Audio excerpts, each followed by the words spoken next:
Langit kota Bandung malam itu berwarna kelabu gelap, seperti menyembunyikan rahasia yang belum sempat diucapkan. Hujan rintik turun perlahan, membasahi aspal yang masih hangat oleh panas siang tadi. Lampu jalan berpendar pucat di sela-sela kabut tipis, membentuk bayangan kabur dari kendaraan yang berlalu lalang di bawah jembatan layang Pasupati. Kota tampak hidup, namun ada satu sudut sunyi di atas ketinggian itu. Tempat seorang bocah lelaki berdiri seorang diri, diam dan basah kuyup. Namanya Raihan, usianya baru 13 tahun. Namun wajahnya menyimpan beban yang terlalu besar untuk anak seusianya. Seragam sekolahnya telah kusut, sepatu putihnya menghitam oleh lumpur, dan mata bulatnya menatap kosong ke kejauhan. Di bawah sinar lampu jalan, tubuhnya tampak ringkih, hampir tak terlihat, seperti bayangan yang siap lenyap kapan saja. Tak ada yang tahu ia ada di sana. Tak ada yang tahu ia telah berjalan lebih dari 1 jam dari rumah mewahnya di Andara, Jakarta Selatan, dengan satu niat sederhana tapi kelam, mengakhiri semuanya. Langkahnya mendekati pagar besi jembatan. Tangan kanannya meraba logam yang dingin dan berembun, lalu menggenggamnya erat. Hatinya berdegup cepat, bukan karena takut, tapi karena sesak. Ia ingin semuanya berhenti. Suara netizen, ejekan teman-teman sekolah, senyum palsu orang dewasa, dan tuntutan untuk sempurna hanya karena ia, anak artis. "Aku capek," bisiknya lirih. Ia menunduk, kendaraan berlalu di bawahnya, bising namun jauh. Dunia terasa asing, dan ia merasa benar-benar sendirian. Namun tepat ketika kakinya mulai menaiki pembatas, suara itu muncul. Bukan suara klakson atau jeritan, melainkan petikan gitar. Pelan, patah-patah, tapi nyata. Raihan terhenti, matanya mencari-cari sumber suara. Dari balik bayangan di sisi bawah jembatan, muncul sosok kurus mengenakan hoodie hitam lusuh dan celana sobek. Bocah itu memanggul gitar reot dan menaiki tangga logam darurat menuju atas. "Aku tahu rasa itu," katanya pelan. Suara serak, mata tajam menatap Raihan. "Yang kau rasakan sekarang?" Raihan tak menjawab. Napasnya berat, kaki kanannya masih menggantung di atas pagar. Anak itu duduk di trotoar jembatan, membuka gitar, dan mulai memetik senarnya perlahan. Melodinya sederhana, tak sempurna, namun entah mengapa membuat Raihan menahan air matanya. Ia duduk kembali, memeluk lutut, diam mendengarkan. "Aku Ilham," kata bocah itu tanpa diminta. "Dulu aku tidur di bawah jembatan ini. Pernah kelaparan 3 hari. Pernah diusir orang-orang, pernah dipukuli karena mencuri roti basi. Tapi aku masih di sini." Raihan menoleh perlahan, matanya basah. Suaranya nyaris tak terdengar. "Kenapa kau masih bertahan?" Ilham menatap langit, lalu berkata lirih, "Karena tidak ada orang lain yang mau menyelamatkanku. Jadi aku belajar menyelamatkan diriku sendiri." Suasana menjadi hening. Hanya suara hujan di atas pelat logam dan suara gesekan jari Ilham di senar gitar yang terdengar. Lalu tanpa kata, Ilham meletakkan gitarnya dan mendekat. Ia duduk di samping Raihan dan memeluknya dari samping. Diam-diam, tanpa paksa, tanpa bicara. Raihan tak bisa menahan lagi. Tangis yang lama dipendam akhirnya pecah. Bahunya bergetar. Tangannya menggenggam jaket Ilham dengan erat. Dan air mata bercampur hujan mengalir tanpa henti. Ilham menepuk pelan punggungnya. "Menangislah. Itu bukan tanda lemah. Itu tanda kamu masih hidup." Mereka duduk dalam diam. Hujan makin deras. Dunia tetap berputar. Namun waktu di sekitar mereka seolah melambat. Tak ada kamera. Tak ada saksinya. Hanya 2 anak laki-laki di tengah malam. Satu hampir menyerah. Satu sudah terbiasa kehilangan. Tiba-tiba, terdengar langkah berat dari kejauhan. 2 petugas patroli mendekat sambil berbicara. Ilham segera berdiri. "Aku harus pergi," katanya cepat. "Kalau mereka lihat aku di sini, aku bisa dibawa ke kantor sosial." Raihan bangkit, ingin berkata sesuatu. Tapi Ilham mengangkat tangan, memberi isyarat tenang. "Jangan bilang siapapun kamu bertemu aku malam ini, ya?" Raihan sempat melihat mata Ilham sekali lagi. Mata yang menyimpan cerita ratusan malam tanpa atap. Ilham tersenyum kecil, lalu berlari menuruni sisi jembatan dan menghilang dalam kegelapan. Raihan berdiri mematung, Hujan masih mengguyur. Namun dalam dirinya mulai muncul sesuatu yang telah lama hilang, keinginan untuk pulang. Ia menarik napas panjang, lalu perlahan, ia melangkah kembali ke arah rumah. Tidak cepat, tidak pasti, tapi cukup untuk menunjukkan bahwa malam ini, ia tidak jatuh. Dan malam itu, di atas jembatan layang yang basah dan sepi, seorang anak jalanan menyelamatkan nyawa anak dari keluarga terkenal. Bukan dengan uang, bukan dengan kekuatan, melainkan dengan pelukan hangat dan keberanian untuk menemani seseorang dalam gelap. Tak ada yang tahu, tak ada yang mencatat, tapi Raihan tahu, dan dalam hatinya, malam itu akan selamanya tinggal. Saat ia membuka pintu rumah perlahan, dan menatap wajah ibunya yang cemas di ruang tamu, Raihan hanya berbisik, "Aku ketemu seseorang." Bu Nabila mengerutkan kening, belum paham maksudnya. Namun satu hal pasti, Raihan akan mengingat malam ini, dan dia tidak tahu, suatu hari nanti, dia akan bertemu lagi dengan Ilham, di tempat yang sama sekali tak terduga. Hujan belum reda malam itu, meski waktu telah bergulir menuju pukul 11:20. Di atas jembatan layang Pasupati yang mulai sepi, Raihan masih duduk membisu di trotoar basah, bersandar pada pagar logam dingin. Seragamnya telah lengket di badan, rambutnya meneteskan air ke bahu, dan jemarinya gemetar, entah karena dingin atau karena nyawanya hampir lepas barusan. Tapi satu hal pasti, pelukan anak itu masih terasa. Ilham, nama itu masih terngiang di telinganya. Bukan karena anak itu menyebutnya dengan bangga, tapi karena ia mengucapkannya dengan sederhana, seolah tak penting. Seolah ia bukan siapa-siapa, namun, justru dari sikap, bukan siapa-siapa, itulah Ilham datang sebagai seseorang yang berarti. Raihan masih bisa mencium bau tipis tubuh Ilham yang bercampur tanah basah dan sisa sabun murah. Ia masih bisa merasakan ketukan jari anak itu saat memainkan gitar reot di tengah rintik hujan. Tapi yang paling kuat adalah matanya, sepasang mata tajam yang menyimpan terlalu banyak cerita yang tak pernah sempat ditulis. Langkah kaki Raihan mulai mengarah pulang, lambat-lambat. Jalanan mulai mengering, lampu-lampu kota memantul di aspal basah, dan suara angkot malam bergema dari kejauhan. Tapi di dalam kepala Raihan, suara petikan gitar itu belum berhenti. Keesokan paginya, matahari Bandung menyapa dengan hangat, seolah tak tahu tragedi kecil yang nyaris terjadi semalam. Di rumah mewah keluarga Raihan di kawasan Andara, Jakarta Selatan, kehidupan berjalan seperti biasa. Bu Nabila sibuk dengan jadwal syuting pagi. Pak Fadli masih di luar kota untuk wawancara radio. Hanya Raihan yang tampak berbeda. Ia duduk di teras, memeluk lutut, memandangi halaman belakang sambil menggigit bibir bawah. Wajahnya pucat, tatapannya kosong, tapi di dalam matanya ada kilatan, semacam ingatan yang belum selesai. Raihan menatap langit, dalam diam.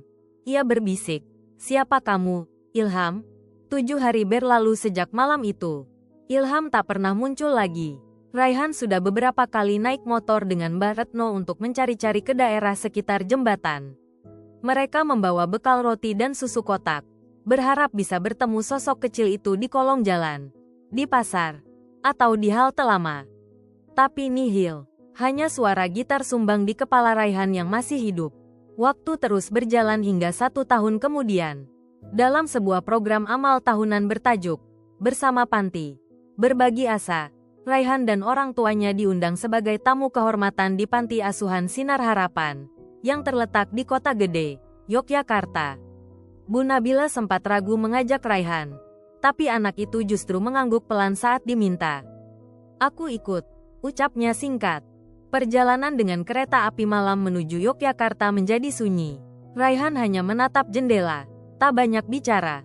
Sesekali ia menutup mata, seolah mencoba mengusir bayangan yang terus mengikutinya.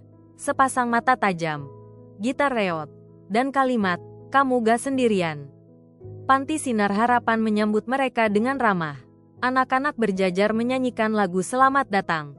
Relawan menyalami satu persatu, dan beberapa jurnalis lokal mulai memotret. Tapi Raihan hanya diam, matanya mencari sosok itu, entah di pojok halaman, di dekat dapur, atau di antara deretan anak-anak yang duduk bersila di bawah tenda. Ia merasa ada yang menahan napas dalam dadanya, seakan tubuhnya menolak melanjutkan tanpa menemukan orang itu. Sampai acara puncak tiba, MC naik ke panggung dan berkata, "Kami akan menghadirkan satu anak yang telah tinggal di panti ini sejak kecil. Dia tidak punya keluarga, tapi punya semangat hidup yang luar biasa. Mari kita sambut Ilham."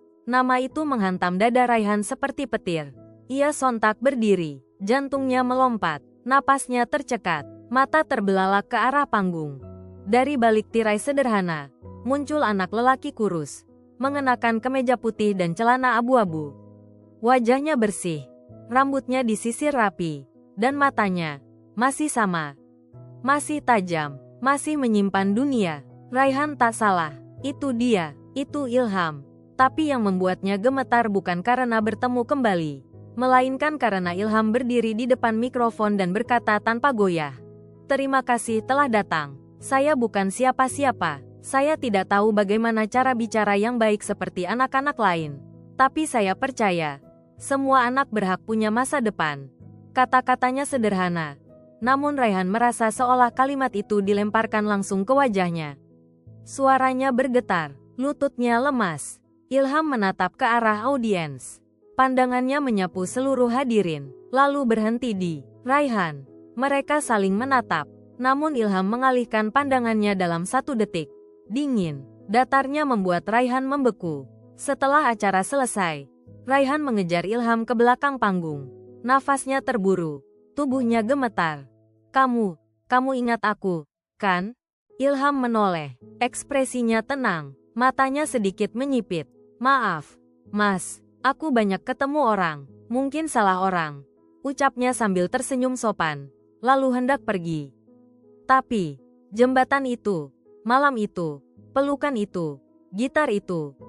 Raihan berusaha menahan. Ilham mengangkat alis. "Gitar, banyak anak panti main gitar. Mungkin Mas salah ingat." "Ilham, kamu yang menyelamatkanku." Suara Raihan nyaris putus. Ilham menatapnya sejenak, senyumnya kembali muncul, kali ini lebih hambar. "Saya gak ingat, Mas. Mungkin pernah lihat Mas di TV," katanya sambil berjalan pergi. Raihan terdiam, tangannya terangkat, ingin memanggil lagi, tapi lidahnya membatu. Ilham menghilang di balik pintu ruang administrasi, meninggalkan Raihan berdiri sendiri di koridor sepi. Malamnya, Raihan duduk di bangku taman panti. Tangannya menggenggam erat lengan jaket. Matanya menatap kosong ke langit Yogyakarta yang mulai redup. Di sudut lain taman, seorang anak duduk sendiri, membuka gitar lusuh dan memetik satu nada minor yang nyaris tak terdengar. Ilham. Tapi kali ini, Raihan tak mendekat. Ia hanya memperhatikan dari jauh. Dadanya sesak. Sementara itu, Ilham duduk bersila di atas ubin halaman panti, menyandarkan punggung pada tiang kayu. Gitar reotnya terbaring di pangkuan. Tangannya memetik nada pelan, namun tidak selesai. Ia menatap langit, matanya berkaca-kaca. "Aku ingat semuanya," bisiknya. Tapi Ilham hanya menatap langit, menggigit bibir, dan menahan air mata. Tak ada yang tahu bahwa dalam dirinya, sebuah ingatan telah terbuka kembali, dan itu menyakitkan. Angin pagi menyapu halaman panti asuhan Sinar Harapan di Kota Gede dengan kelembutan yang hampir tak terasa. Burung-burung gereja berloncatan di atap genteng merah. Sementara suara azan subuh telah lama berlalu dan digantikan suara anak-anak kecil yang bersiap salat duha. Di antara mereka, Raihan berdiri kaku. Tatapannya tak lepas dari sosok yang sedang menyapu dedaunan kering di ujung halaman, Ilham. Ia mengenakan kaos abu-abu panti dan celana panjang hitam yang sedikit kebesaran. Rambutnya basah, baru selesai mandi pagi. Tapi yang paling mencolok adalah ekspresinya. Tenang, nyaris datar. Tidak ada senyum, tidak ada kerutan, tidak ada bekas luka malam di jembatan setahun lalu. Seolah kejadian itu hanya mimpi. Seolah dia bukan Ilham yang sama. Raihan menggenggam botol minumnya erat. Ujung jari-jarinya memucat. Ia berdiri di balik pilar gazebo taman. Tubuhnya bersandar tapi tak rileks. Setiap gerakan Ilham diamatinya dengan teliti. Dari cara Ilham membungkuk, gerakan pergelangan tangan saat memungut ranting, hingga cara ia menghindari tatapan siapapun. Mereka berada dalam satu halaman, satu waktu, tapi seperti hidup di dunia yang berbeda. Mas Raihan gak sarapan. Suara lembut Mbak Retno membuyarkan lamunannya. Raihan hanya menggeleng pelan. Perutku gak enak. Jawabnya singkat. Matanya tetap pada Ilham. Beberapa jam berlalu. Acara kegiatan sosial yang digelar hari itu berjalan lancar. Anak-anak dibagi ke dalam kelompok untuk permainan edukatif, menggambar, dan membaca buku. Raihan diminta oleh panitia untuk menemani adik-adik di kelas gambar. Tapi ia menolak halus. Alasannya, ingin jalan-jalan keliling panti. Namun yang sebenarnya ia lakukan adalah mencari Ilham. Di ruang perpustakaan, tak ada. Di dapur kecil belakang, kosong. Di aula utama, sunyi. Hingga akhirnya, di balik deretan pohon jambu di ujung halaman belakang, ia melihat Ilham duduk bersila di atas tikar pandan, membolak-balik buku tulis usang. Gitar tuanya tergeletak di sebelahnya, menyandar pada pot keramik pecah. Wajah Ilham tenang, tapi alisnya sedikit berkerut, seperti sedang membaca sesuatu yang berat. Bukan buku pelajaran, tapi kenangan. Raihan mendekat perlahan. Daun-daun kering di bawah sepatunya menimbulkan suara renyah. Ilham menoleh, sekilas, singkat, tapi cukup untuk membuat Raihan merasakan hantaman di dada. Ilham lalu kembali pada bukunya, seolah tak terjadi apa-apa. Raihan duduk di seberangnya, diam. Hanya jarak setengah meter memisahkan mereka, tapi keheningan lebih lebar dari lautan. Aku tahu kamu ingat, ucap Raihan akhirnya, lirih tapi tegas. Ilham tetap menunduk, jari-jarinya meremas sudut halaman buku. Kamu bisa bohong ke siapa aja, tapi kamu nggak bisa bohong ke mata kamu sendiri, lanjut Raihan. Suaranya sedikit bergetar, tapi sorot matanya kuat. Ilham mendongak perlahan, wajahnya tak berubah. Tapi matanya, mata itu berkaca-kaca, penuh tekanan yang disimpan terlalu lama. Bibirnya bergerak, tapi tak mengeluarkan suara. Lalu ia menggeleng cepat, menutup bukunya dan hendak pergi. Raihan meraih lengan bajunya. Jangan lari. Ilham berhenti, tubuhnya kaku. Kenapa kamu gak cerita ke siapapun? Tanya Raihan, nyaris berbisik. Kamu penyelamatku. Ilham menoleh setengah, senyum getir muncul di wajahnya. Aku bukan siapa-siapa, Mas. Aku cuma anak panti, ngamen. Hidup seadanya, orang kayak aku. Kalau cerita, siapa yang dengar? Kamu bukan cuma siapa-siapa, kamu satu-satunya orang yang datang malam itu. Ilham menarik napas panjang, tangannya gemetar di samping tubuhnya. Kalau waktu itu aku mati, kata Raihan lirih, kamu mungkin satu-satunya orang yang bakal tahu. Ilham menunduk dalam, bayangan matanya kini tak bisa ditahan. Setetes air jatuh ke buku di pangkuannya. Gue juga pernah berdiri di tempat itu, katanya pelan. Bukan buat lompat, tapi buat nanya, masih pantas hidup, enggak? Raihan menghela napas, matanya mulai merah. Kamu nggak tahu rasanya di rumah gede, tapi kesepian. Punya orang tua, tapi nggak pernah didengar. Semua yang aku lakukan cuma buat nyenengin orang lain. Tapi kamu, waktu itu, kamu bilang aku nggak sendirian. Ilham tertawa pendek, lucu ya. Kita ketemu cuma satu malam, tapi luka kita sama. Tak jauh dari situ, di balik tirai jendela aula, Bu Nabila berdiri membeku. Telinganya tak sengaja menangkap pembicaraan anak-anak itu saat hendak menuju taman. Matanya berkaca-kaca, tangannya menekan mulutnya sendiri agar tidak menangis terlalu cepat. Selama ini, ia pikir anaknya hanya sedikit maudi. Ia kira Raihan hanya lelah dengan sekolah, bosan dengan publikasi, dan sekadar butuh waktu sendiri. Tapi kenyataannya, putranya pernah berdiri di tepi maut, dan ia tak tahu. Sementara itu, Raihan dan Ilham masih duduk dalam keheningan. Tapi kali ini, heningnya tak mencekam. Ada pemahaman baru yang lahir dari luka yang akhirnya diucap. Ilham menatap ke langit, senyum pahitnya menguap bersama awan putih yang berlalu. Kalau kamu mau marah karena aku nggak ngaku kemarin, marahlah. Tapi waktu itu, aku nggak siap. Raihan menggeleng pelan. Aku nggak marah. Aku cuma takut kehilangan satu-satunya orang yang pernah benar-benar dengar aku. Ilham memejamkan mata. Air mata akhirnya jatuh bebas. Dari balik jendela aula, Bu Nabila membalikkan badan perlahan. Bahunya berguncang. Ia menatap suaminya yang baru datang sambil berkata pelan. Kita hampir kehilangan anak kita. Dan kita nggak tahu apa-apa. Angin sore berembus lembut di halaman belakang panti asuhan Sinar Harapan. Daun-daun pohon jambu bergerak pelan, menari dalam cahaya jingga yang menembus celah dedaunan. Suara gamelan samar terdengar dari rumah tetangga seberang tembok, seolah menemani senja yang perlahan turun. Di bawah pohon salak tua, dua anak laki-laki duduk bersisian dalam diam. Jarak mereka hanya sejengkal, tapi ruang di antara keduanya menyimpan berjuta kata yang belum diucap. Raihan menatap ujung sepatu kanvasnya yang sedikit berlumpur. Tangannya menggenggam lutut dengan kuat, jari-jarinya menggurat kulit sampai memucat. Di sampingnya, Ilham duduk bersila, punggungnya tegak, tapi napasnya pendek-pendek, seperti sedang berusaha menenangkan badai dari dalam. Sore ini aneh. Raihan membuka percakapan dengan suara rendah. Tenang, tapi rasanya kayak mau pecah. Ilham tak menjawab, tapi dagunya sedikit naik. Mata hitamnya menatap ujung dedaunan yang bergetar di atas kepala mereka. Wajahnya datar, tapi kelopak matanya merah tipis, seperti menahan sesuatu terlalu lama. Aku pernah kepikiran, mungkin kalau kita ketemu di tempat lain, dalam situasi lain, kita bisa jadi teman dari awal. Lanjut Raihan, menoleh sedikit ke arah Ilham. Tapi kenyataannya, kita ketemu di titik terendah hidup kita.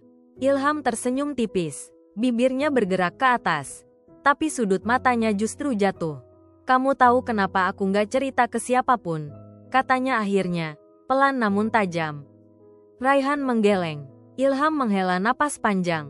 Tangannya memainkan ujung sandal jepitnya. Gerakannya gelisah namun teratur.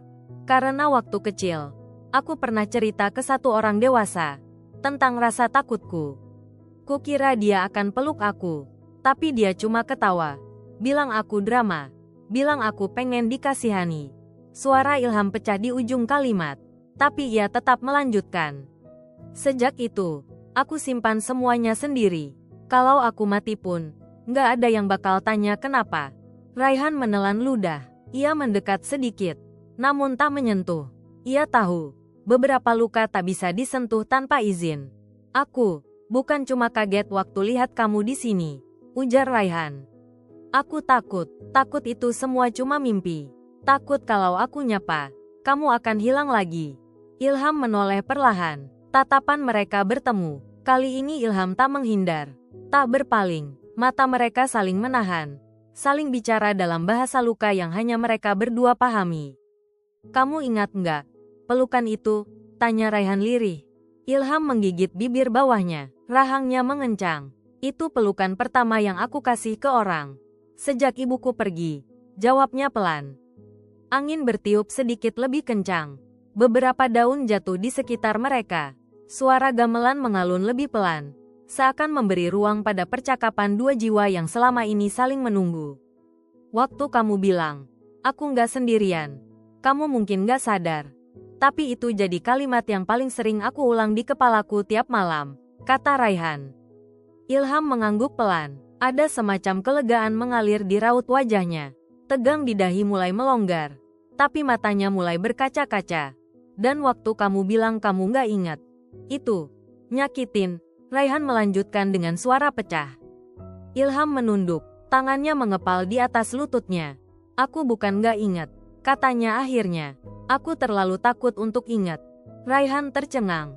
Ilham melanjutkan. Kalau aku ngaku, kalau aku ingat semua, berarti aku juga harus hadapi semuanya. Hadapi kenyataan bahwa waktu itu aku bisa kehilangan kamu. Dan gak ada yang tahu bahwa aku juga sebenarnya butuh diselamatkan. Kalimat itu membuat Raihan terdiam. Di matanya, Ilham bukan lagi anak jalanan pemberani yang pernah memeluknya di malam gelap, melainkan seorang anak lelaki yang juga penuh retakan, yang selama ini bertahan hanya karena tak ada pilihan lain. Aku cuma bisa main gitar jelek dan baca buku bekas, ucap Ilham, suaranya melemah. Tapi sejak malam itu, aku pengen bisa lebih. Karena kamu lihat aku. Raihan memejamkan mata, pipinya basah oleh air mata yang jatuh diam-diam. Dan kamu bikin aku mau hidup lagi, balas Raihan.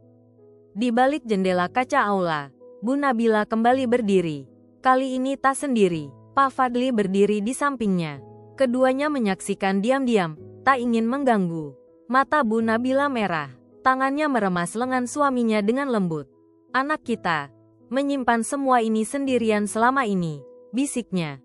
Pak Fadli menunduk, wajahnya kaku. Tapi di balik kacamata hitam yang selalu ia pakai saat tampil di TV, air mata mengalir diam-diam. Di bawah pohon sala, Raihan dan Ilham akhirnya duduk lebih dekat. Tidak saling peluk, tidak ada kata-kata besar, tapi udara di antara mereka berubah. Lebih hangat, lebih jujur. Ilham menarik napas, lalu berkata, "Kalau suatu hari kamu butuh tempat buat lari, jangan lari ke jembatan lagi. Datang aja ke tempatku. Atau, telepon aku belum punya HP sih. Tapi, nanti aku cari cara." Raihan tertawa kecil, lalu tangannya mengulurkan gelang kain dari pergelangan tangannya dan menyerahkannya ke Ilham. "Pakai ini, kalau suatu hari aku lupa, kamu ingetin aku lagi." Ilham menerima gelang itu dengan dua tangan. Ia mengecupnya sebentar, lalu memakainya di pergelangan tangan kiri. "Terima kasih. Karena nggak pergi," ucapnya pelan. Raihan menatap langit. Senja sudah hampir habis. Bintang pertama mulai muncul di ujung timur. Di balik batang pohon besar, seorang tamu dewasa, ibu dari salah satu donatur panti, memotret diam-diam percakapan mereka. Ia berbisik ke asistennya. "Anak itu dekat sekali dengan anak artis. Besok pagi harus saya laporkan ke media." Suasana pagi di panti asuhan Sinar Harapan semarak oleh gemuruh suara anak-anak dan tamu undangan. Spanduk warna-warni bertuliskan, "Hari Berbagi Kasih, Menyatukan Asa," tergantung di atas panggung kecil yang didekorasi dengan balon dan bendera merah putih. Musik anak-anak mengalun dari pengeras suara, dan aroma gorengan dari warung tenda di ujung halaman menambah semarak pagi itu. Hari ini, puncak acara sosial digelar. Beberapa media lokal hadir. Begitu pula para donatur tetap panti, termasuk Ibu Indah Kartasasmita, istri seorang pejabat daerah. Raihan mengenakan batik putih biru, rambutnya tersisir rapi, tetapi matanya menyapu kerumunan dengan keresahan. Sejak fajar, ia belum melihat Ilham. Tidak di dapur, tidak di pojok perpustakaan tempat biasanya ia membaca, bahkan tidak di tangga dekat aula. Jantungnya berdegup lebih cepat saat pikirannya terbang ke kemungkinan buruk. Jangan-jangan Ilham pergi lagi. "Mas Raihan," suara panitia memanggil dari belakang panggung. "Setelah sambutan ibu kepala yayasan, Mas akan naik panggung ya, untuk mewakili anak muda inspiratif." Raihan mengangguk tanpa semangat. Langkahnya terasa berat. Ia tidak ingin berdiri di panggung jika Ilham tidak ada di antara penonton. Ia bukan bintang. Ia hanya anak yang pernah diselamatkan oleh seseorang yang dianggap tak berarti. Pukul 9 tepat, acara dimulai. Ibu kepala yayasan membuka sambutan, lalu dilanjutkan dengan doa bersama. Anak-anak panti duduk bersila di bawah terik matahari yang mulai menghangat, mengenakan pakaian terbaik mereka. Beberapa relawan mengambil gambar dari sudut-sudut yang strategis. Saat namanya dipanggil, Raihan naik ke panggung. Ia menatap mikrofon di depannya. Tangan kirinya menggenggam kertas catatan sambil menahan napas. Tapi sebelum bicara, matanya menangkap sosok yang berdiri jauh di belakang, di dekat tiang bendera. Ilham, anak itu mengenakan kemeja putih yang disetrika seadanya. Rambutnya tak begitu rapi, dan ada debu di bahunya. Tapi matanya menyala, senyumnya tipis, hampir tak terlihat. Namun bagi Raihan, itu cukup. Ia berdiri lebih tegak, menarik napas panjang, lalu mulai berbicara. "Selamat pagi semuanya. Hari ini saya berdiri di sini bukan sebagai anak dari siapa, bukan karena saya punya nama, tapi karena saya pernah merasa sendirian. Dan di saat saya berpikir semuanya selesai, ada satu orang yang duduk di samping saya, dalam hujan, tanpa kata, tapi dengan pelukan. Dan dia bilang, saya nggak sendiri." Raihan berhenti sejenak, matanya menatap ke arah Ilham yang kini menunduk, jemarinya menggenggam bagian bawah bajunya. "Orang itu ada di sini hari ini, dan saya ingin bilang, di depan semua orang, bahwa dia adalah saudara saya." Sejenak panggung sunyi, tapi kemudian terdengar suara gaduh dari arah barisan tamu undangan. Ibu Indah bangkit dari kursinya. Matanya membelalak, wajahnya menegang. Ia menunjuk ke arah Ilham. Itu anak jalanan yang dulu pernah saya lihat ngamen di depan toko perhiasan saya. Suaranya nyaring, memecah keheningan. Semua kepala menoleh. Beberapa orang mulai berbisik. Sorotan kamera yang semula mengarah ke panggung perlahan bergeser ke arah Ilham. Ibu Indah melangkah cepat ke arah Ilham. Wajahnya penuh amarah dan jijik. Anak macam ini dekat dengan anak selebriti? Kalian gak waras? Ilham mundur selangkah. Tubuhnya kaku. Wajahnya pucat. Matanya membulat. Tangannya gemetar. Dia pernah ambil makanan 2 kali waktu bakti sosial. Jangan percaya muka polosnya. Lanjut Ibu Indah dengan suara tinggi. Seorang ibu lain menambahkan. Tadi saya lihat mereka berdua duduk diam di bawah pohon.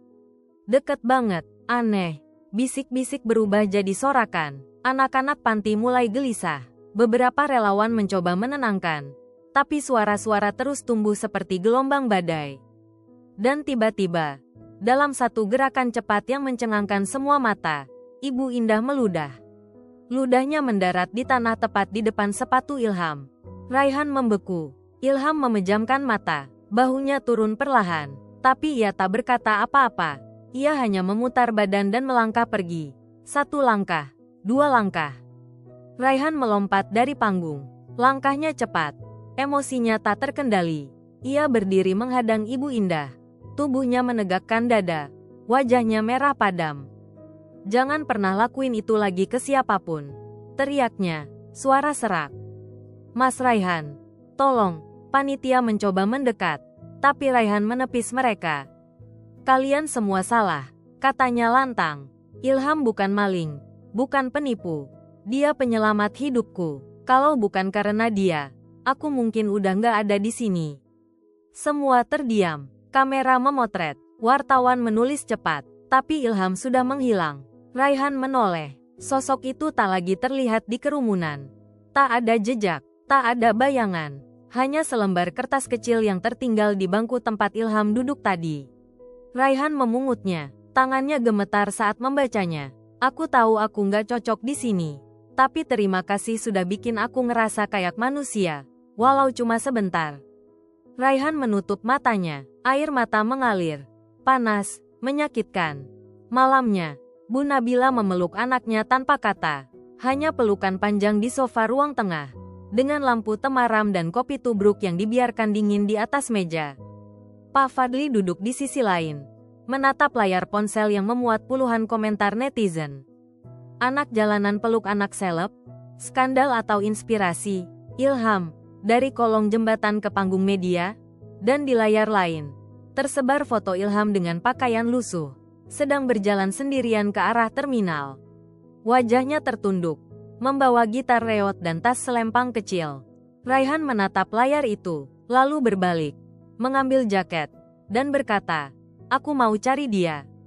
Pak Fadli menahan bahu anaknya. Malam ini hujan lagi, besok pagi kita cari sama-sama.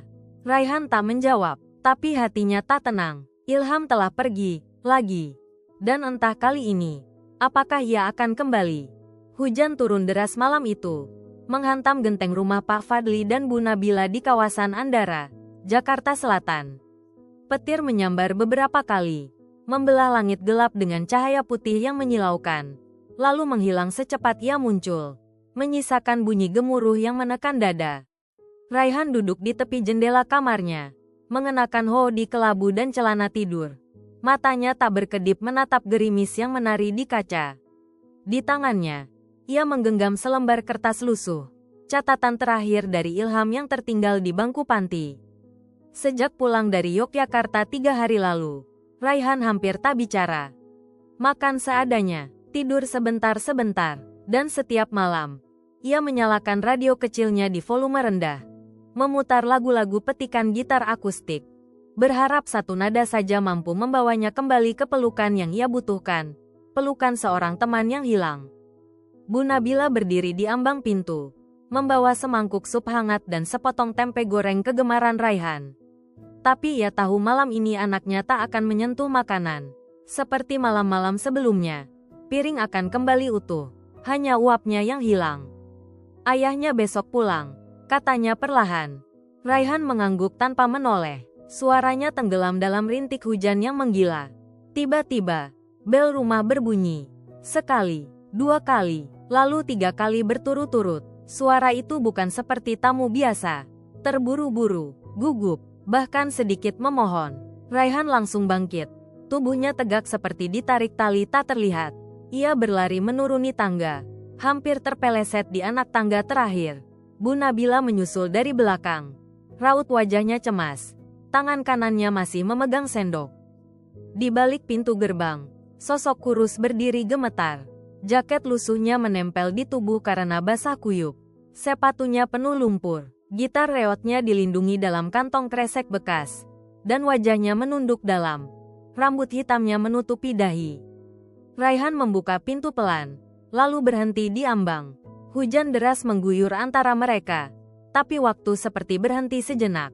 2 anak itu berdiri saling menatap dalam diam.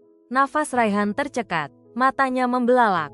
Ilham mengangkat wajahnya perlahan. Wajah itu pucat, bibirnya membiru. Tapi mata itu masih sama. Penuh dunia, penuh luka, penuh keberanian. Aku cuma mau balikin senyuman yang kamu kasih di malam hujan itu, ucap Ilham pelan. Suaranya serak karena dingin. Raihan menarik napas panjang. Lalu tanpa berpikir, ia melangkah cepat ke depan dan memeluk Ilham erat. Pelukan itu bukan pelukan penyelamat, bukan pelukan terima kasih, tapi pelukan dari seseorang yang terlalu lama menunggu kepulangan. Bu Nabila menutup mulutnya dengan tangan. Matanya basah. Ia berbalik, masuk ke dalam, lalu berkata pada Mbak Retno, "Tolong siapkan pakaian ganti dan handuk."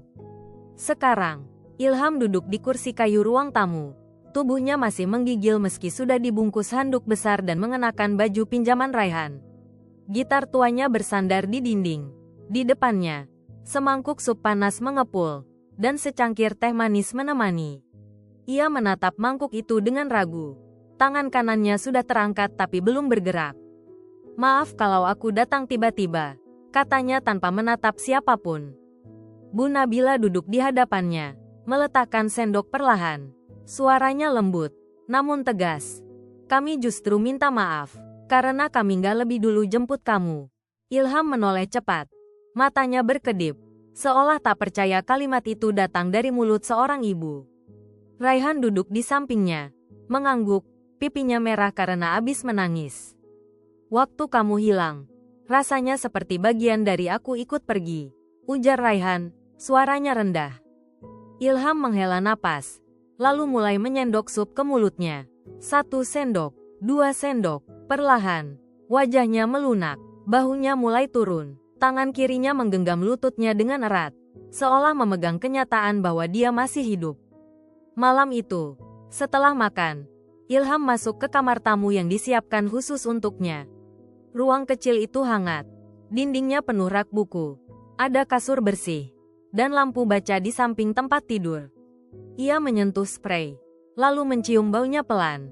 Tangannya menyentuh bantal. Matanya memejam sebentar. Di luar kamar, Raihan mengintip dari celah pintu. "Kalau kamu butuh teman cerita, aku ada," katanya pelan. Ilham tersenyum kecil. "Makasih, Mas. Jangan panggil aku Mas lagi." "Oke, Kak." Raihan mendelik. "Oke, Raihan." Esok paginya, keluarga kecil itu sarapan bersama. Untuk pertama kalinya, kursi keempat di meja makan terisi. Suara tawa kecil mulai terdengar. Bahkan Pak Fadli yang baru pulang dari luar kota, tak bisa menyembunyikan senyum ketika melihat anaknya dan Ilham berebut tahu isi. Sore harinya, Bu Nabila berbicara serius dengan Pak Fadli di teras. Mereka minum teh bersama, menghadap ke taman kecil. Ilham perlu tempat tinggal yang tetap. Tapi bukan cuma itu, dia butuh merasa diinginkan, kata Bu Nabila. Pak Fadli menatap langit, lalu mengangguk pelan. Kalau dia mau, dia tinggal di sini. Sebagai anak, di kamar. Ilham menulis di halaman baru buku catatannya. Tulisan tangannya masih miring. Masih penuh goresan, tapi kalimatnya jelas. "Aku pulang, bukan ke tempat tapi ke orang-orang. Sementara itu, Raihan membuka kotak kecil berisi gelang tua yang sempat diberikannya dulu. Ia meletakkannya di meja Ilham. Kalau suatu hari kamu lupa, itu pengingatnya. Ilham mengangguk, bibirnya bergetar. Tapi kali ini, bukan karena takut, tapi karena ada ruang baru di dalam dadanya. Ruang untuk percaya. Ketika malam kembali datang dan hujan turun untuk kesekian kalinya, mereka duduk di ruang keluarga. Ilham memainkan gitar pelan. Raihan bersandar di bahu ibunya, dan Pak Fadli menutup matanya sebentar, mendengarkan dengan tenang. Tidak ada yang bicara banyak, tapi dalam diam itu, semua tahu, sesuatu yang dulu retak, kini mulai pulih. Matahari siang menyusup perlahan ke sela tirai rumah Pak Fadli dan Bu Nabila. Aroma rempah-rempah memenuhi udara, menyatu dengan wangi nasi liwet yang sedang ditanak di dapur. Dapur tampak sibuk. Mbak Retno mengulek sambal terasi. Bu Nabila memotong daun kemangi. Dan Raihan duduk di lantai ruang makan sambil menyusun piring saji dan menata tempe goreng ke atas nampan rotan. Ilham berdiri canggung di ujung pintu dapur, mengenakan baju koko putih bersih yang baru saja diberikan oleh Pak Fadli pagi tadi. Tangannya menggenggam ujung bajunya, jemarinya gelisah. Wajahnya bersih, tapi matanya masih menyimpan sisa keraguan. Masuk, Ham, duduk di sini, ayo bantu potong timun. Ajak Raihan tanpa menoleh, seolah itu hal paling wajar di dunia. Ilham melangkah pelan, langkahnya ringan, tapi napasnya terasa berat. Duduk di meja makan keluarga bukan hal yang biasa baginya. Ia terbiasa makan di lantai panti, terbiasa menunggu giliran terakhir. Tapi hari ini, dia diminta menyiapkan sajian, disuruh duduk, disuruh ikut. Pagi itu adalah hari selamatan kecil, bukan untuk syukuran ulang tahun, bukan karena kelulusan, dan bukan juga karena acara media. Hari itu, keluarga Pak Fadli mengadakan selamatan sebagai bentuk syukur karena satu jiwa yang sempat hilang telah kembali. Di ruang tamu, tikar pandan telah digelar. Di tengahnya, nasi tumpeng kuning berdiri tegak, dihiasi irisan telur, tahu bacem, ayam goreng, dan sambal. Di sekelilingnya, piring-piring saji berisi kerupuk, tumis kacang panjang, dan serundeng. Lampu gantung dipasang redup, dan angin siang membawa aroma wangi daun pandan dari ruang dapur. Pak Fadli duduk bersila di depan tumpeng. Wajahnya serius, mengenakan batik coklat lengan panjang. Di sampingnya, Bu Nabila tersenyum pelan, mengenakan kebaya krem sederhana. Raihan dan Ilham duduk bersebelahan. Lutut mereka hampir bersentuhan. Di belakang, tetangga-tetangga dekat duduk berjajar, membentuk lingkaran kecil. Beberapa di antaranya membawa hantaran kue, keripik, dan bunga. Terdengar suara gamelan lembut dari pemutar audio di sudut ruangan. Bunyi kenong dan sitar berpadu dalam ketenangan. Sebelum doa dimulai, Pak Fadli membuka acara dengan suara berat namun hangat. Bapak Ibu sekalian, hari ini kami tidak mengundang untuk pesta besar. Kami mengundang untuk berbagi rasa syukur. Beberapa waktu lalu, kami hampir kehilangan anak kami. Tapi malam itu, Tuhan mengirim seseorang. Seseorang yang tidak kami kenal, tapi telah menyelamatkan lebih dari sekadar nyawa. Tamu-tamu mulai berbisik pelan. Beberapa menoleh ke arah Ilham yang menunduk. Pipinya memerah. Tangan kirinya meremas ujung celananya. Dan sekarang, anak itu telah menjadi bagian dari keluarga kami. Suasana hening. Semua mata menatap ke arah Ilham. Ia mengangkat kepala pelan. Matanya bertemu mata Pak Fadli. Lalu beralih pada Raihan, yang mengangguk pelan dan tersenyum. Bu Nabila menoleh ke Ilham dan berkata, "Nak, kami ingin kamu tahu bahwa hari ini kami berdoa bukan untuk meminta, tapi untuk berterima kasih, karena kamu datang, dan kamu memilih tinggal." Tangan Ilham sedikit bergetar, bibirnya mengatup, tapi matanya berkaca-kaca. Ia menarik napas dalam-dalam, lalu berkata pelan, "Terima kasih, sudah percaya sama aku." Doa dimulai, semua menunduk. Ustaz dari musala samping rumah memimpin dengan suara tenang, membacakan ayat-ayat pendek yang menyejukkan. Ilham menunduk dalam, dadanya bergetar. Dalam bisikan doa itu, ia merasa ada yang mengetuk dinding hatinya perlahan. Setelah doa, hidangan mulai dibagikan. Raihan membantu membagikan piring ke para tamu. Ilham mengikuti di belakang, membawa gelas-gelas teh manis. Tak lagi ragu, tak lagi sembunyi. Ketika semua sudah makan, Raihan berdiri dan mengetuk gelas pelan. Sebelum penutup, aku ingin Ilham baca sesuatu, katanya, sambil menoleh ke arah Ilham. Ilham terkejut, ia menatap Raihan sejenak, lalu ke arah tamu-tamu, kemudian menunduk. Tapi Raihan mendekat dan berbisik, buku catatanmu. Waktu itu kamu tulis buat diri sendiri. Sekarang, bacakan buat orang lain. Ilham berdiri pelan, kakinya sedikit gemetar. Tangannya memegang buku lusuh berwarna coklat yang selama ini ia simpan di bawah bantal. Ia membuka halaman tengah, lalu membaca dengan suara pelan namun jelas. Aku lahir di tempat yang tidak memanggilku dengan nama. Aku tumbuh di jalanan yang hanya mengenalku sebagai bayangan. Tapi malam itu, di bawah jembatan dan hujan deras, seseorang duduk di sampingku dan tidak pergi. Dia tidak tanya siapa aku, tidak peduli aku bau atau kotor.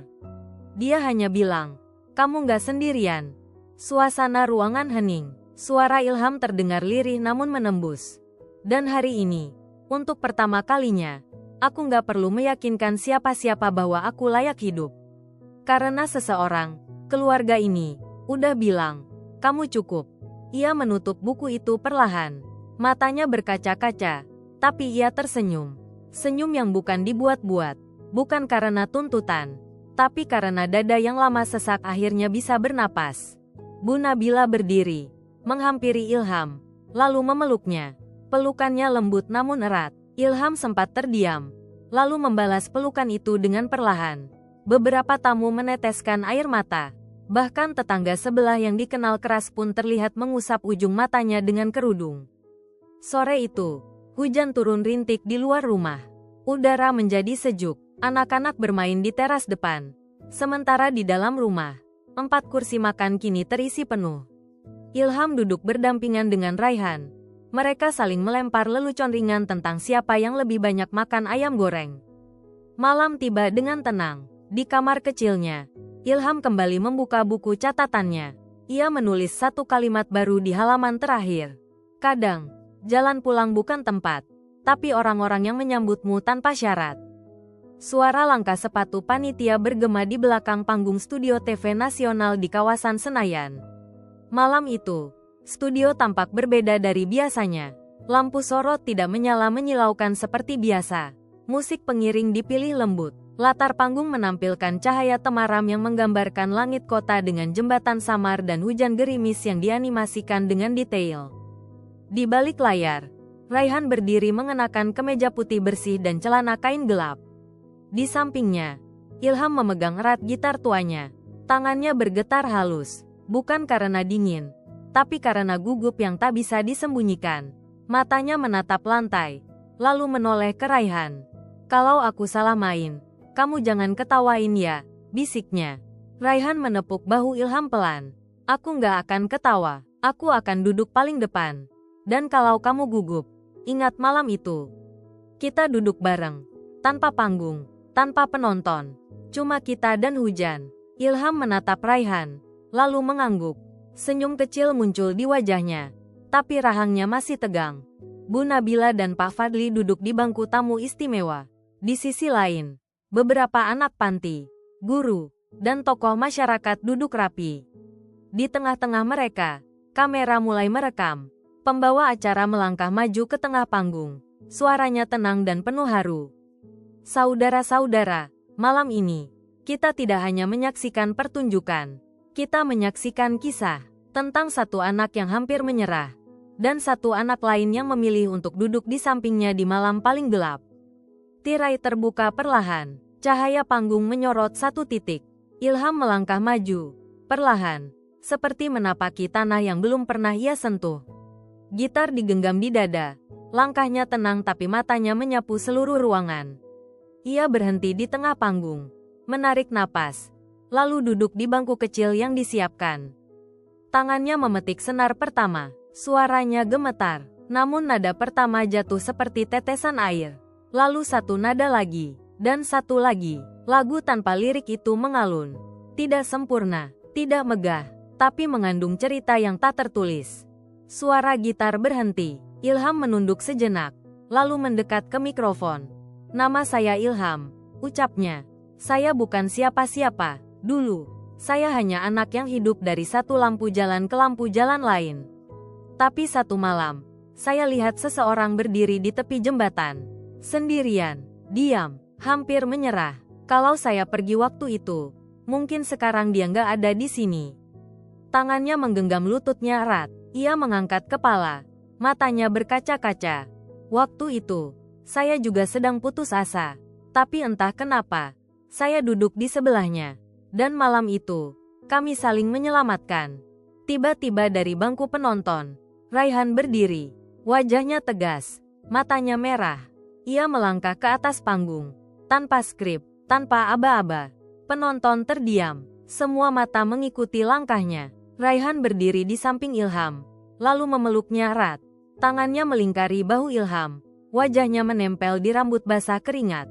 Ilham sempat terkejut, tapi kemudian menutup matanya. Mereka berdiri dalam pelukan diam. Pak Fadli dan Bu Nabila naik ke panggung. Pak Fadli memeluk keduanya dari belakang. Bu Nabila berdiri di samping dan memegang tangan Ilham. Ia menatap wajah anak itu, tersenyum, lalu mengangguk perlahan. Pembawa acara kembali ke tengah panggung. Suaranya bergetar. "Malam ini, kita menyaksikan sesuatu yang tidak bisa dibayar dengan rating atau tayangan ulang. Malam ini, kita menyaksikan sebuah keluarga, bukan karena darah, tapi karena keberanian untuk peduli." Penonton berdiri serentak, tepuk tangan menggemuruh, tapi Ilham hanya menunduk. Tangannya mencengkeram gitar dengan kuat. Di balik matanya, air mulai jatuh. Tapi ia biarkan. Ia tidak lagi takut terlihat rapuh. Setelah segmen selesai, lampu perlahan diredupkan. Kamera mati satu persatu.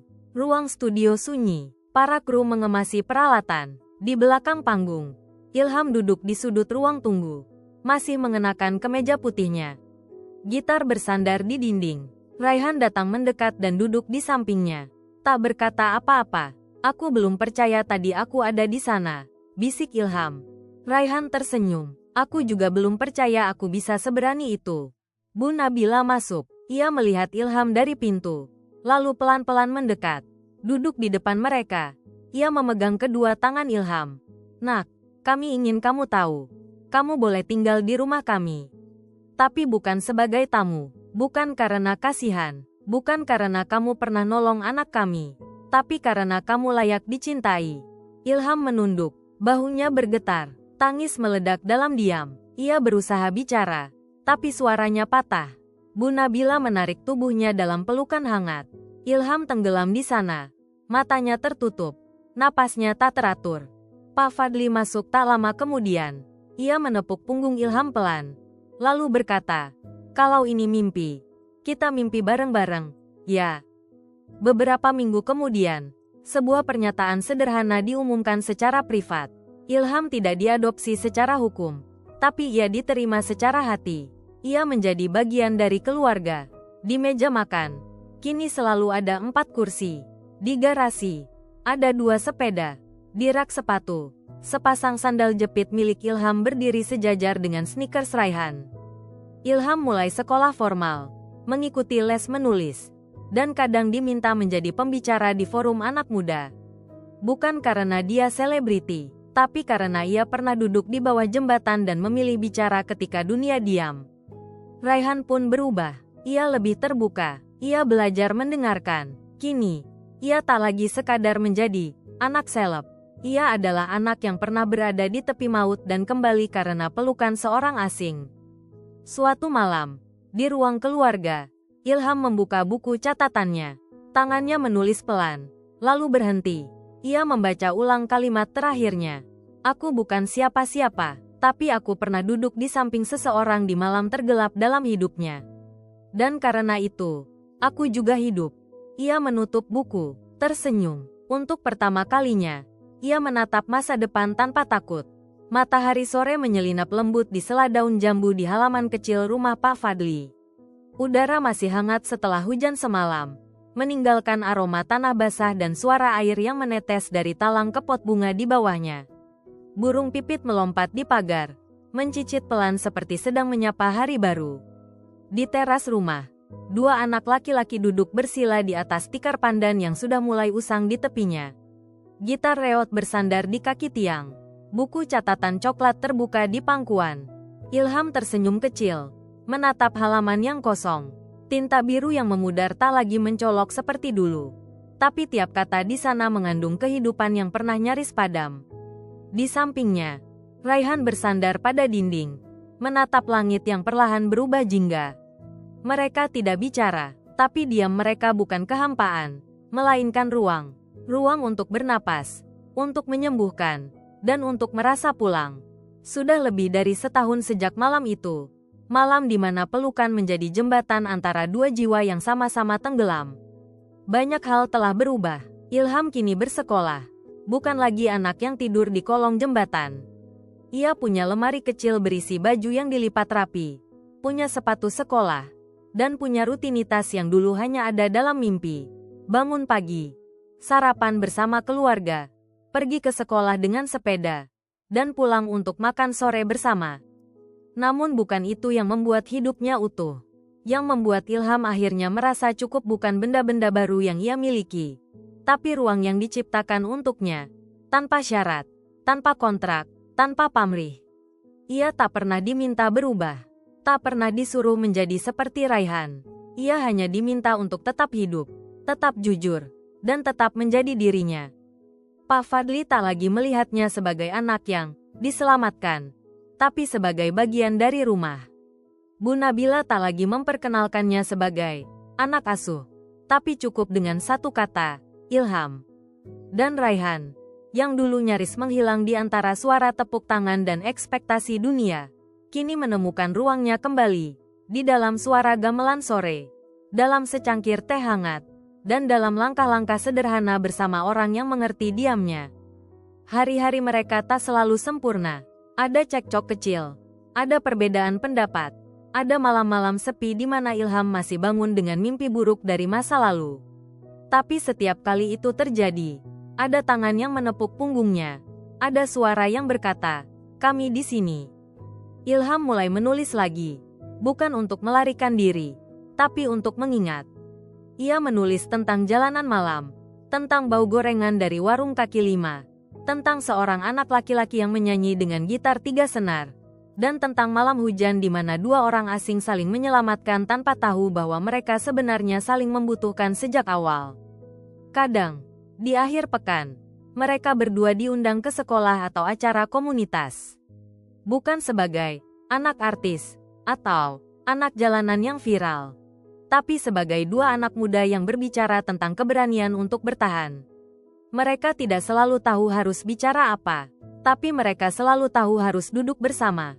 Suatu hari, di acara kecil di sebuah sekolah di pinggiran kota, seorang anak perempuan bertanya, "Apa hal paling berani yang pernah kalian lakukan?" Ilham diam sejenak, lalu menjawab, "Duduk di samping seseorang yang sedih, dan gak pergi." Raihan tersenyum. Jawaban itu begitu sederhana, tapi bagi mereka berdua, itulah awal dari segalanya. Malam itu, setelah acara selesai, mereka pulang berdua naik becak. Di tengah jalan, Ilham berkata, "Aku nggak tahu harus ngapain kalau waktu itu aku nggak duduk di bawah jembatan." Raihan menoleh, memandang wajah sahabatnya yang kini tak lagi ditutupi debu dan luka, tapi cahaya dari dalam yang tak pernah ia sadari sebelumnya. "Aku tahu, dan kalau aku jatuh malam itu, kamu gak bakal tahu betapa pentingnya kamu buat dunia ini." Ilham tersenyum, tapi bibirnya sedikit bergetar. "Hidup itu aneh ya," gumamnya. "Kadang kita nyelamatin orang, padahal kita yang butuh diselamatkan. Kita saling nyelamatin," balas Raihan. "Dan itu yang bikin kita kuat." Hari-hari terus berjalan, musim hujan datang dan pergi. Ilham tumbuh semakin dewasa. Suaranya mulai berat, wajahnya lebih tajam, tapi matanya tetap menyimpan lembut yang tak berubah. Di rumah, ia kadang membantu Bu Nabila di dapur, kadang ikut gotong royong di lingkungan, ikut salat Jumat bersama Pak Fadli, dan menjadi tempat bercerita Raihan setiap malam. Tapi lebih dari semua itu, Ilham menjadi bukti hidup bahwa satu pelukan bisa mengubah segalanya. Bahwa duduk diam di samping seseorang bisa menyelamatkan jiwa yang sudah hampir tenggelam. Kini, ketika seseorang bertanya siapa Ilham, tidak ada jawaban panjang. Ia bukan anak panti, bukan anak jalanan, bukan penyelamat, bukan juga korban. Ia adalah Ilham, seseorang yang tidak menyerah, seseorang yang bertahan, seseorang yang memutuskan untuk tetap tinggal ketika dunia terlalu dingin untuk ditinggali sendirian. Dan Raihan, anak dari layar kaca, anak yang pernah berdiri di tepi kematian, kini berjalan berdampingan dengan Ilham dalam keheningan yang tidak kosong. Dalam tawa yang tidak dibuat-buat, dalam ruang yang mereka bangun sendiri, dengan luka, dengan kesabaran, dan dengan keberanian untuk percaya sekali lagi. Di halaman belakang rumah itu, di bawah pohon jambu yang sama, Ilham duduk di tikar usang. Ia membuka buku catatan yang kini sudah hampir penuh. Dengan pena hitam, ia menulis kalimat terakhir di halaman paling belakang. Bahagia bukan soal punya apa, tapi siapa yang duduk di sampingmu ketika kamu hampir hilang. Ia menutup buku, menatap langit yang mulai berbintang, dan tersenyum. Angin berhembus pelan, membawa harum melati dari pagar depan. Suara Raihan terdengar dari dalam rumah, memanggilnya makan malam. Ilham bangkit, melangkah masuk. Karena kini, ia tahu, ia tak lagi sendiri, dan ia tak pernah harus pergi lagi. Kadang, yang menyelamatkan kita bukanlah tangan yang kuat, tapi kehadiran yang tak pergi di tengah gelap.